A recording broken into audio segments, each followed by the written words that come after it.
सिखाएं तो उनके स्वास्थ्य के लिए हितकर। हम उनको शुरू में तो प्यार में ये सब चीज़ें सिखा देते हैं, लेकिन बाद में प्रॉब्लम्स आती हैं। आज हम देख रहे लगभग लोगों के दांत खराब है, और उसके पीछे कारण है कि हम जो टॉफी वगैरह जो बच्चों को खिलाते सब देते हैं, वो सब उसमें एक कारण है।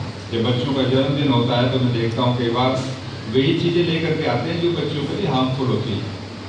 तो आप कहीं जन्मदिन पर जाओ तो उन चीज़ों को लेकर के जाओ।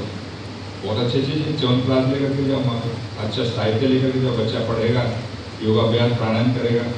और एक को ले जाते हैं ना चित्र, एक बंदर जैसा भालू जैसा चित्र लेकर जाते हैं।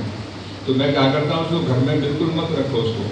एक शादी हुई ग्रेटर नोएडा की बात कर रहा हूँ, तो वहाँ जो हम गए तो देखे तो वहाँ पर 10-15 रखे हुए लंगूर बंदर टाके बड़े बड़े बना रखे थे। तो मैंने कहा माता जी क्या? बोले वहाँ से आए। मैं कह दूँ घर से बाहर निकाल दो। बोले क्यों? मैंने कहा बच्चे अगर होंगे ना दीदी की शक्ल के होंगे। जब बहनें प्रेग्नेंट होती है ना, जो चीज़ ज़्यादा देखती हैं उसका ही असर उसके ऊपर आता है। इसलिए हमारे शास्त्रों में कहा कि घर में अच्छे अच्छे ऋषि महर्षियों के साधु संतों के फोटो लगाओ, ताकि उनको देखो आप और उनका असर बच्चों पर जाए, उनके बारे में विचार करेंगे। जो विचार होगा वैसे ही तो उसमें प्रोडक्शन आएगा भाई। तो इसलिए मैं माता से कहा कि बाहर कर दो। माता फिर जब मैंने बताया सब जानकारी दूंगा एकदम फटाफट कहीं तो आज ही फेंकवाते हैं बाहर यहाँ से। तो ये चीज़ें घर में मत रखो, उसका प्रभाव पड़ता है। प्रेग्नेंट बहनें जो विचार करेंगी, जो सोचेंगी, जो खाएंगी, उसी का प्रभाव बच्चे पे पड़ जाता है। क्योंकि आपको इसके बारे में ज़्यादा नॉलेज नहीं, मैंने इसको पढ़ा जाना अच्छी तरह से, तो वहाँ से उसका बच्चे का निर्माण होता है।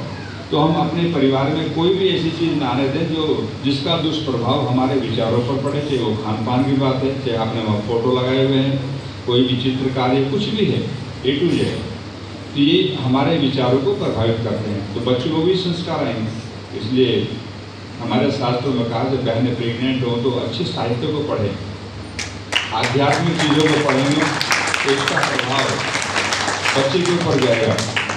आप टीवी देखते हैं तो उसका प्रभाव जाता है। अच्छी चीज़ देखो, उससे क्या होगा, बच्चे का अच्छा निर्माण होगा और उसको प्रॉब्लम नहीं आएगी। तो ये सब चीज़ें योग से रिलेटेड हैं। तो मैं चाहूँगा शास्त्र ने यहाँ पर बहुत चीज़ें आपको सिखाई होंगी पिछले कुछ दिनों में, तो उनको फॉलो करना है और बीच बीच में इस चीज़ को कंटिन्यू रखो। कोई भी अच्छी चीज़ क्या होता है कि हम उसको करने के बाद भी भूल जाते हैं, ऐसा नहीं। आप उसको अपने जीवन में एक स्थान दो कि हमको इतना मिनट ये करना ही है। मैं तो कहा करता हूँ अगर 24 घंटे में 24 मिनट भी आपने दे दिए योग के लिए, बहुत ज़्यादा बिजी हो सकते हैं आप, तो 24 मिनट तो बहुत कम से कम है, कोई ज़्यादा नहीं। उससे भी आप हेल्दी रह सकते हैं, स्वस्थ रह सकते हैं। आप अपने एक वो बनाए कि हमें कौन कौन से आसन करने हैं, कौन सा प्राणायाम करना है, जिससे पूरी बॉडी की एक्सरसाइज हो जाए। आपने देखा हो शास्त्री ने आपको बताया हो कुछ प्राणायामों के बारे में, वो बड़े इफेक्टिव है। मैंने उनका प्रयोग किया और देखा कि जब हम उनको करते हैं तो आप शारीरिक लाभ मिलता है, वहीं हमको आध्यात्मिक लाभ भी मिलता है। शायद आपको पता है, नहीं पता तो होना चाहिए। गीता में कहा नैनम छिंदन्ति शस्त्राणि नैनम दहति पावका न चैनम क्लेदन्ति अपने सोचती मारुता। कहते हैं आत्मा अजर अमर अविनाशी है। अग्नि इसको जला नहीं सकता, पानी इसको गीला नहीं कर सकता, हवा उसको शुष्क नहीं कर सकती। सबसे पहले जो तत्व उसका क्या नाम है? जीवात्मा। और हमारे सबके अंदर क्या है? जीवात्मा। कब तक? जब तक हम क्रियाशील हैं, जीवित।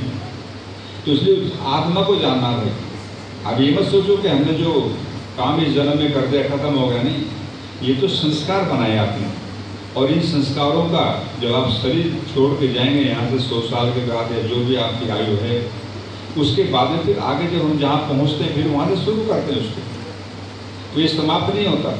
इसलिए आपने देखा जिसमें आश्रम में पशुओं में देखता हूँ, तो आश्रम में गाय हैं, तो वहाँ पर कई बच्चियाँ, एक बच्चिया का मैंने नाम रखा हुआ पावनी।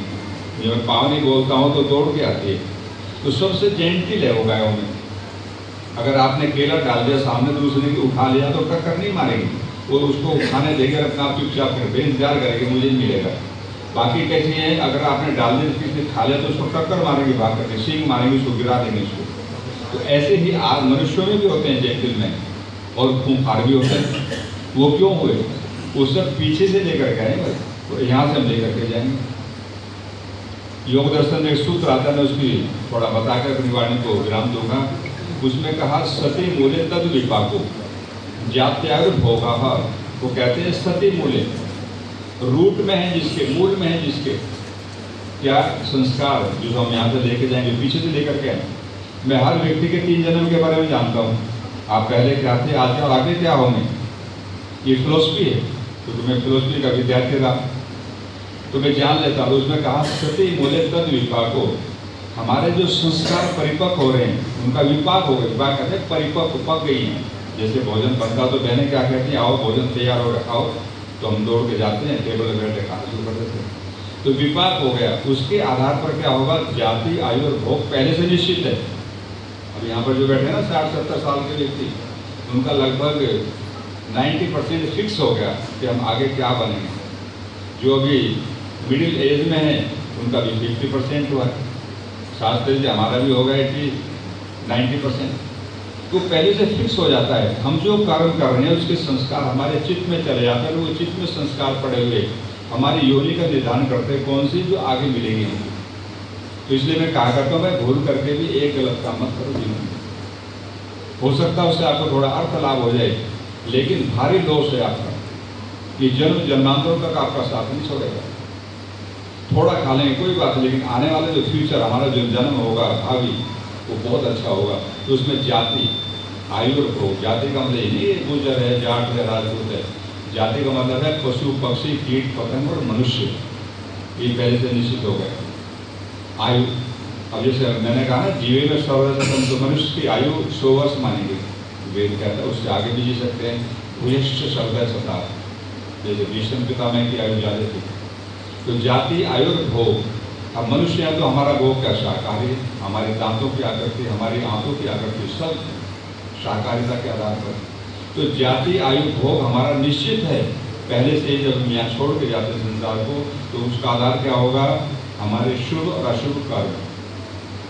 तो भाई योग एक बहुत अच्छी विधा है, हमारे जीवन को भी संवारता है और आने वाला जो हमारा योनि होगी उसको भी संवारता है।